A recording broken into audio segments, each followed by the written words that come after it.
I was called infertile by my mother-in-law, and my wife supported her in painting me bad, so I divorced her, married her cousin, and became a father to twins. I never thought I'd be sharing my life story on Reddit, but here I am, desperately seeking advice from strangers on the internet. I'm a 35-year-old guy, and my life has turned into a soap opera that I never signed up for. Let me start from the beginning. I met my wife, Evelyn, during our sophomore year of college. We were both studying business, and we ended up in the same group project for our marketing class. Evelyn was this whirlwind of energy and ambition. She had her whole life planned out: graduate with honors, land a job at a top firm, climb the corporate ladder, and eventually start her own company. I was more of a go-with-the-flow kind of guy, but her drive inspired me. We started dating a few months later, and for the first time in my life, I felt like I had direction. Evelyn pushed me to be better, to want more for myself. We graduated together, both landing decent entry-level jobs at competing firms. Those first few years were tough: long hours, tight budgets, and barely any time together. But we made it work. 3 years into our relationship, I proposed. I'd been saving up for months to buy the perfect ring. I had this whole romantic evening planned: a fancy dinner, a walk in the park where we had our first kiss, and then popping the question under the stars. But life had other plans. The day I was going to propose, Evelyn called me in tears. She'd been passed over for a promotion she'd been working towards for months. She was devastated, questioning her career choices and her worth. I scrapped my elaborate plan and instead showed up at her apartment with her favorite takeout and a bottle of wine. As we sat on her tiny balcony, commiserating about the unfairness of corporate life, I realized there would never be a more perfect moment. I pulled out the ring and asked her to marry me right there, both of us in our work clothes, surrounded by empty takeout containers. Evelyn said yes, and for a moment, everything was perfect. Then came the wedding planning, and with it, my first real encounter with Karen, Evelyn's mother. I'd met Karen a few times before, but always in group settings where she was on her best behavior. Now, faced with planning her only daughter's wedding, Karen's true colors came out. Nothing was ever good enough. The venue was too small, the food too exotic, the music too modern. She criticized every decision we made, from the color of the tablecloths to the style of my tuxedo. Evelyn tried to mediate, but it was clear she was struggling to stand up to her mother.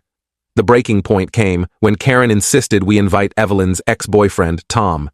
Apparently, Tom's parents were old family friends, and it would be rude not to include them. I put my foot down, and to my surprise, Evelyn backed me up.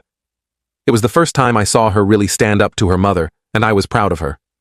The wedding itself was beautiful, despite Karen's best efforts to micromanage every detail. Evelyn was radiant, and as we said our vows, I truly believed we could handle anything life threw at us. The first few years of our marriage were good. We both advanced in our careers, bought a small house in the suburbs, and started talking about having kids.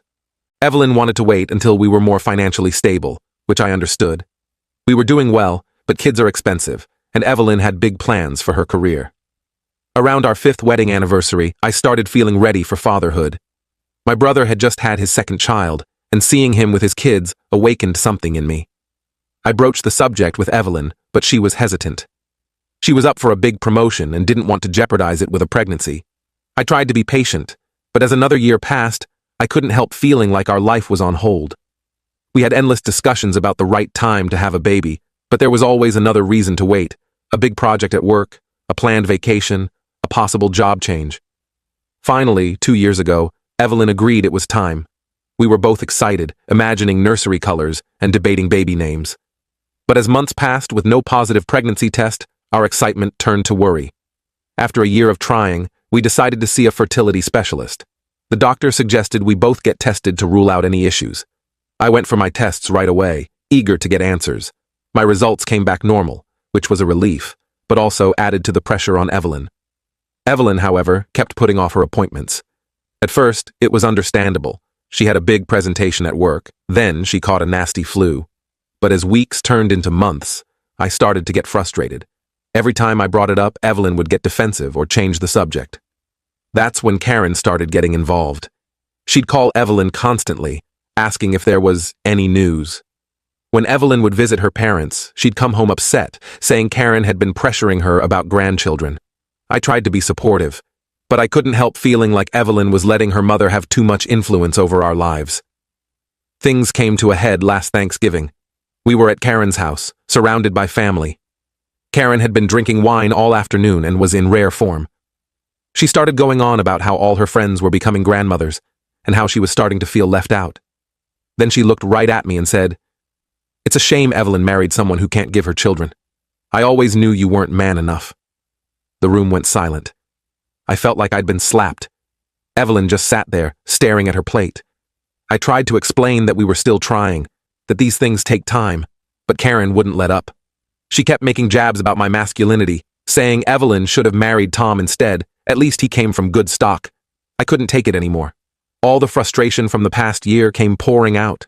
I stood up and told everyone at the table that I wasn't the problem. My fertility tests had come back normal. It was Evelyn who hadn't even bothered to get tested yet. The aftermath was ugly. Evelyn was furious with me for betraying her trust. Karen was on the warpath, calling me every name in the book. I left the house and spent the night in a hotel trying to figure out where we went wrong. When I got home the next day, Evelyn was still angry. She accused me of humiliating her in front of her family. I tried to explain that I couldn't stand being blamed and shamed for something that wasn't my fault, but she wouldn't listen. Things have been tense ever since. Evelyn still refuses to get tested, and now she's giving me the cold shoulder. Karen has been calling and texting nonstop, demanding I apologize to Evelyn and her. I've blocked her number, but she just keeps finding new ways to harass me. I don't know what to do. I love Evelyn, but I'm starting to wonder if we want the same things in life. I feel like I'm constantly walking on eggshells, trying not to upset her or incur Karen's wrath. To make matters more complicated, Evelyn's cousin Emma reached out to me yesterday. Emma and I have always gotten along well. She's a few years younger than us, and she's always been the black sheep of the family, choosing to become a teacher instead of going into the family business like Evelyn did. Emma said she overheard what happened at Thanksgiving and wanted to check if I was okay. We ended up talking for hours. It was nice to have someone on my side for once, someone who understood how overbearing Karen could be.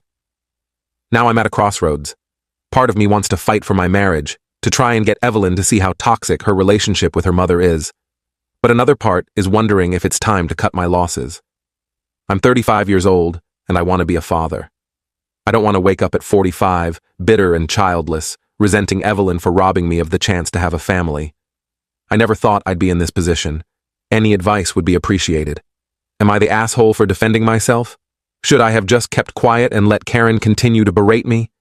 How do I get Evelyn to see that her mother's behavior is destroying our marriage? Update 1.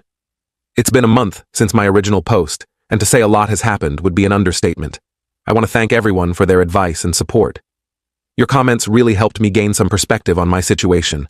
After reading through your responses, I realized I needed to have a serious conversation with Evelyn. I couldn't keep living in this limbo, with unspoken tensions and resentments building between us. I decided to take a day off work and asked Evelyn to do the same. I wanted us to have time to really talk without any distractions. That morning, I made Evelyn's favorite breakfast, blueberry pancakes with real maple syrup. It was something I used to do every Sunday when we first got married, but somewhere along the line, we'd stopped making time for those little gestures. As we sat at our kitchen table, the familiar smell of pancakes in the air, I felt a glimmer of hope that maybe we could find our way back to each other. I started by apologizing for my outburst at Thanksgiving. I explained that while I regretted the way I handled it, I couldn't apologize for the feelings behind it. I told Evelyn how hurt I was by her silence, how I felt unsupported and blamed for something that wasn't my fault. To my surprise, Evelyn broke down. Through her tears, she confessed that she'd actually gotten tested months ago and found out she had some fertility issues. She was afraid to tell me because she thought I might leave her. She'd been carrying this secret for months, letting me think she was just procrastinating on the tests. I was shocked and hurt that she'd kept this from me, but I tried to be understanding. I asked her why she thought I would leave her over this, and her answer broke my heart. She said that growing up, her mother always emphasized that a woman's worth was tied to her ability to have children. Karen had drilled into Evelyn's head that if she couldn't give her husband children, he would inevitably leave her for someone who could. It was like a light bulb went off in my head. So many of Evelyn's actions over the past year suddenly made sense. Her reluctance to get tested, her defensiveness whenever I brought up kids, her silence in the face of her mother's attacks on me. It all stemmed from this deep-seated fear that she wasn't woman enough. We spent hours talking that day, really opening up to each other in a way we hadn't in years. We agreed to start couples counseling to work on our communication and to help Evelyn work through some of the damaging beliefs her mother had instilled in her. We even started researching adoption and IVF options, feeling like we were finally on the same page about our future. For a few weeks, things were looking up. Our counseling sessions were going well, and Evelyn seemed more relaxed and happier than she had in months. We were connecting again, rediscovering the love that had gotten lost under all the stress and resentment. But then, Karen got involved again. Somehow, she found out about Evelyn's fertility issues. I suspect Evelyn's sister might have let it slip. She's always been a bit of a gossip. Instead of being supportive of her daughter during this difficult time, Karen went on a rampage. She started calling me daily, leaving long, rambling voicemails blaming me for stressing Evelyn out and causing her fertility problems. She'd say things like, "If you were a real man, you'd have given her a baby by now." And, "I always knew you weren't good enough for her." I tried to block her number, but she'd just use a different phone to call. Then she started showing up at our house unannounced, demanding to speak to Evelyn alone. The first time it happened, I came home from work to find Evelyn in tears on the couch, with Karen pacing around our living room ranting about how we needed to try harder, how Evelyn wasn't doing enough to fix herself. I asked Evelyn to set boundaries with her mother, but she always had an excuse. "That's just how Mom is," she'd say, or "She's just worried about me." It was like we were right back where we started, with Evelyn unable to stand up to her mother and me feeling like an outsider in my own marriage. Things came to a head last week. I came home from work early, hoping to surprise Evelyn with tickets to a concert she'd been wanting to see. Instead, I walked in to find Karen in our living room, going through our personal documents. She said she was looking for our medical records because she didn't believe Evelyn really had fertility issues. She thought we were lying to cover up my inadequacies. I lost it. I told Karen to get out of our house and stay out of our business. I told her that her behavior was toxic and that she was destroying her relationship with her daughter. Evelyn, instead of backing me up, started crying and saying I was being too harsh on her mom. That night, after Karen left, Evelyn and I had a huge fight. I told her I couldn't keep living like this, with her mother constantly interfering in our lives and Evelyn allowing it. I said I felt like I was married to both of them, not just Evelyn. Evelyn accused me of being selfish and not understanding how difficult this was for her. In the heat of the moment, I said something I regret. I told Evelyn that if she couldn't stand up to her mother, maybe she wasn't ready to be a mother herself. It was a low blow, and I knew it as soon as the words left my mouth. Evelyn slapped me, then locked herself in our bedroom. I spent the night on the couch, feeling lost and confused. The next morning, Evelyn was gone. She left a note saying she was going to stay with her parents for a while to clear her head. It's been 5 days and I haven't heard from her. Karen, on the other hand, has been blowing up my phone with angry messages. She's telling everyone who will listen that I kicked Evelyn out and abandoned her. Some of Evelyn's relatives have been calling me, demanding to know why I'm abusing Evelyn. It feels like I'm living in some sort of twisted, alternate reality where I'm the bad guy for wanting a healthy relationship with my wife. I'm at my wit's end. I love Evelyn, but I don't know if I can continue living like this. The stress is affecting my work. I've been distracted and irritable, and my boss has noticed. My health is suffering too. I've lost weight, I'm not sleeping well, and I feel like I'm constantly on edge. Emma has been a great support through all of this. She's been checking in on me, bringing me meals, and just lending an ear when I need to vent. She understands the family dynamics better than anyone, having grown up with them. She's told me stories about how Karen treated her when she decided to become a teacher instead of going into the family business. It's helped me understand Evelyn's behavior better, but it's also made me realize how deeply ingrained these toxic patterns are. I'm grateful for Emma's friendship, but I can't help feeling guilty about how close we've become. There's nothing inappropriate going on, but I know how it might look to others, especially given how Karen's been painting me as the villain in all this. I'm considering asking Evelyn for a trial separation. I think we both need some space to figure out what we really want and if we can make this marriage work. But I'm afraid of what Karen might do if I suggest this. I wouldn't put it past her to try and turn the entire family against me. I never thought I'd be in this situation. I always believed that love was enough, that if you cared about someone, you could work through anything. Now I'm not so sure. I feel like I'm drowning, and I don't know how to save myself, let alone my marriage. Any advice on how to proceed would be appreciated. How do I protect myself without completely burning bridges. Is there any hope for Evelyn and me, or am I just prolonging the inevitable? And how do I deal with Karen's smear campaign against me? I'm feeling pretty lost right now, and any guidance would be welcome. Update 2. It's been 3 months since my last update, and my life has completely turned upside down. I'm still trying to process everything that's happened, but I'll do my best to fill you all in. After Evelyn left, I tried to give her space. I thought maybe some time apart would help us both clear our heads and figure out what we really wanted. But as days turned into weeks, I realized something had fundamentally changed in our relationship. During this time, I threw myself into work and started seeing a therapist on my own. It was helping me gain perspective on my marriage and my own role in our problems. I realized that while Karen was a huge issue, Evelyn and I had our own communication problems that predated her interference. About a month after she left, Evelyn finally reached out.